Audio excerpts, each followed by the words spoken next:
மார்னிங்லேயே ஒரு நல்ல செய்தி என்னென்னா, நம்ம அப்ளை பண்ணியிருந்த போஸ்ட் ஆஃபீஸ்க்கான ரிசல்ட் வந்திருக்கு. அதுக்கான லிங்க்கை நான் உங்களுக்கு வந்து டிஸ்கிரிப்ஷனில் கொடுத்துருக்கேன். இந்த பாருங்க, இந்த லிங்க் தான். அது indianpost.government.in.gds ஆன்லைன் என்கேஜ்மெண்ட் அப்படின்றது இந்த லிங்க் தான். இந்த லிங்கில் நீங்கள் உள்ளே போனீங்கன்னா ஒன்று சரிங்க ஸோ ஆகட்டும். உள்ளே இந்த மாதிரி வெப்சைட் வரும். பழைய வெப்சைட்டில் நிறைய பேர் வந்து பழைய வெப்சைட்டுக்குள்ளே தான் போயிட்டுருக்கீங்க. பழைய வெப்சைட்டுக்குள்ளே போனாலுமே பக்கத்தில் வந்து 2026க்குன்னு இப்போ புதுசாக வர அப்ளிகேஷன் லான்ச் பண்ணியிருக்கோன்னு பெரிய கட்டெழுத்தில் போட்டிருப்பாங்க. அதை டச் பண்ணி கூட உள்ளே வந்துக்கலாம். இதில் பாருங்க, கீழே இந்த இடத்துல பாருங்க, சார்ட் லிஸ்ட் கேண்டிடேட் அப்படின்னு போட்டிருக்காங்க. சார்ட் லிஸ்ட் கேண்டிடேட் 1, அதாவது ஷெடியூல் 1. இது வந்து ஒரு ஷெடியூல் தான். இதுக்கடுத்து 5 ஷெடியூல் ஒட்டி வந்துகிட்டே தான் இருக்கும். இதை நீங்கள் டச் பண்ணுறீங்க. அதாவது இந்த சார்ட் லிஸ்ட் கேண்டிடேட் அப்படின்றத நீங்கள் டச் பண்ணீங்கன்னா உங்களுக்கு எல்லா ஸ்டேட்டுமே ஷோ ஆகும். இந்த பாருங்க, இதில் வந்து தமிழ்நாடை பாருங்க, தமிழ்நாடு சர்ச் பண்ணுவோம். இந்த இருக்கு, தமிழ்நாடு இருக்கு பாருங்க. தமிழ்நாடை நான் டச் பண்ணுறேன். டச் பண்ணீங்கன்னா லிஸ்ட் ஆஃப் ஷார்ட் லிஸ்ட் கேண்டிடேட்ஸ்ன்னு இருக்கும். அதை நீங்கள் டச் பண்ணுறீங்க. இந்த பிடிஎஃபை என்னோட டெலகிராமில் கொடுத்துருக்கேன், வேணா எடுத்துக்கோங்க. ஏன்னா இது உள்ளே வந்து இவ்வளோ பார்த்துமே இந்த பிடிஎஃப் தான் நோட் பண்ண போகிறோம்.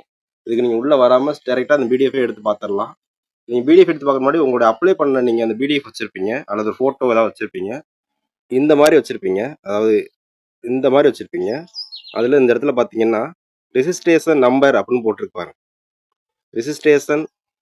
ரெஜிஸ்ட்ரேஷன் நம்பர்னு போட்டு இந்த G11486 இந்த மாதிரி நம்பர் இருக்கு பாருங்க.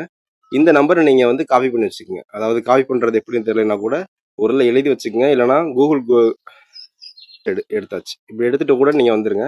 ஏன்னா அப்போ தான் உங்களுக்கு அந்த பிடிஎஃப்ல அதை சர்ச் பண்ணி பார்க்குறதுக்கு ஈஸியாக இருக்கும். ஏன்னா பாருங்க, இங்கே தமிழ்நாட்டுக்கு அப்படின்னு சொல்லிட்டு எவ்வளோ கொடுத்துருக்காங்கன்னு பார்த்தீங்கன்னா, மொத்த வேகன்சி மொத்தமாக அவங்க கொடுத்துருக்கக்கூடிய ஷார்ட் லிஸ்ட்டில் எவ்வளோ பேர் இருக்குன்னு பாருங்கள். 82 பேஜ். 82 பேஜில் 2009 பேரை செலக்ட் பண்ணியிருக்காங்க. இது வந்து அதிகமான ஒரு இதுதான். 2009 பேருக்கு தமிழ்நாட்டில் எடுத்திருக்காங்க.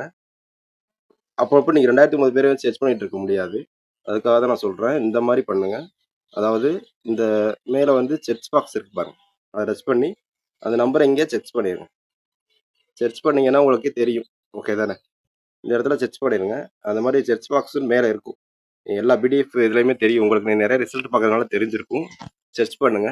அதுவும் இல்லாமல் உங்களுடைய ஃபோனுக்கு மெசேஜ், நார்மல் மெசேஜ்லையோ அல்லது உங்கள் ஜிமெயில் ஐடிக்கோ இந்த மாதிரி நீங்கள் ஷார்ட் லிஸ்ட்டில் செலக்ட் ஆகிருக்கீங்க, உங்களுடைய சர்டிஃபிகேட் வெரிஃபிகேஷன் பண்ணுங்கன்னு ஒரு மெசேஜ் வந்திருக்கும். அதையும் செக் பண்ணிக்கோங்க. இந்த பாருங்க டேட் கொடுத்துருக்காங்க 23/3/2026க்குள்ள, அதாவது பிஃபோர் அதுக்குள்ளேயே நம்ம வந்து நம்மளுடைய சர்டிஃபிகேட்லாம் நியரஸ்ட்டாக பக்கத்தில் இருக்கக்கூடிய போஸ்ட்டு கொண்டு போய் அதை வந்து வெரிஃபிகேஷன் பண்ணணும். அதாவது வட்டாரம்னு சொல்லுவாங்க, வட்டார போஸ்ட்டுன்னு சொல்லுவாங்க, அதாவது மெயின் போஸ்ட், ஓகேவா? அங்கே போய் நம்ம இதை வந்து ரெஜிஸ்ட்ரேஷன் பண்ணணும். இந்த இதில் வந்து முக்கியமான என்ன கொண்டு போகிறீங்கன்னு பார்த்தீங்கன்னா, candidate should be report with original, எல்லா ஒரிஜினல் கேட்டிருக்காங்க. அதாவது 10th ஒரிஜினல், நீங்கள் அப்ளை பண்ண ஒரிஜினல்லாம்.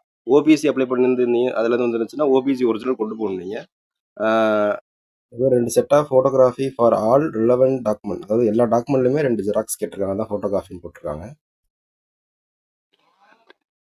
ஆர் ரிலீவெண்ட் டாக்குமெண்ட்னு கேட்டிருக்காங்க, அதாவது எல்லா டாக்குமெண்ட்டுமே கேட்டிருக்காங்க. அதனால் எல்லாத்தையுமே கொண்டு போங்க. உங்களுக்கு தேவையானது போக மிச்சத்தை வச்சுக்கலாம். அதனால நீங்கள் கொண்டு போய் வெரிஃபிகேஷன் பண்ணிடுங்க. ஆனால் டேட் ரொம்ப கம்மியாக கொடுத்துருக்காங்க, 23/3/2026. அதாவது இந்த மாதம் 23க்குள்ளேயே நம்ம அதை வந்து வெரிஃபிகேஷன் பண்ணி ஆகணும். இல்லைனா உங்களோட பேர் பிளாக் லிஸ்ட்டில் வந்து அடுத்த லிஸ்ட்டு வரும் பாருங்க, சார்ட் லிஸ்ட் 2. அப்போதைக்கு அதில் வந்து உங்களோட கம்மியாக இருக்க உங்கள் மார்க் சேர்ந்துக்கும். இப்போ பாருங்கள், இதில் எல்லாமே ஹை லெவலில் உள்ள மார்க் சேர்ந்துட்டாங்க இவர்கள். 99, 99.5. இதில் வந்திருக்க மார்க் எல்லாமே 99, 99.5 இந்த லெவலில் மார்க் எப்படி போட்டிருக்காங்க. அடுத்த லிஸ்ட் வரும்போது கொஞ்சம் குறைய உள்ள மார்க்கெல்லாம் வரும். அதனால் கொஞ்சம் வெயிட் பண்ணுங்கள், உங்களுக்கு கண்டிப்பாக வரும். இது வந்து ரொம்ப சேலரி கம்மி, அதுவும் இல்லாமல் கொஞ்சம் அலைச்சலான வேலை அப்படின்னு பார்க்குறவங்க நிறைய பேர் வந்து என்ன செய்ய மாட்டாங்கன்னா, வெரிஃபிகேஷன் பண்ண மாட்டாங்க. 10 ரூபா தானே சேலரி கொடுக்குறாங்க, ரொம்ப தூரம் அலையிற மாதிரி இருக்குது அப்படின்னு நினைக்கிறவங்க வந்து வெரிஃபிகேஷன் போக மாட்டாங்க. ஏன்னா எனக்கு தெரிஞ்சு நிறைய பேர் வந்து இப்படி தான் செலக்ட் ஆகிருக்கவங்க போக மாட்டாங்க, இது என்ன வேலை அப்படின்னு நினச்சிருவாங்க. ஆனால் அது ஒரு ஜென்ரல் கவர்மெண்ட் வேலை. அதனால கண்டிப்பாக நீங்கள் செலக்ட் ஆகிருந்தீங்கன்னா நீங்கள் போய் உங்களுடைய ஃபார்ம்ஸ் எல்லாம் அங்கே கூட சர்டிஃபிகேட் வெரிஃபிகேஷன் பண்ணிடுங்க. மீண்டும் மற்ற வீடியோவில் சந்திப்போம். நன்றி தோழா. இது உங்கள் TNPSC 7.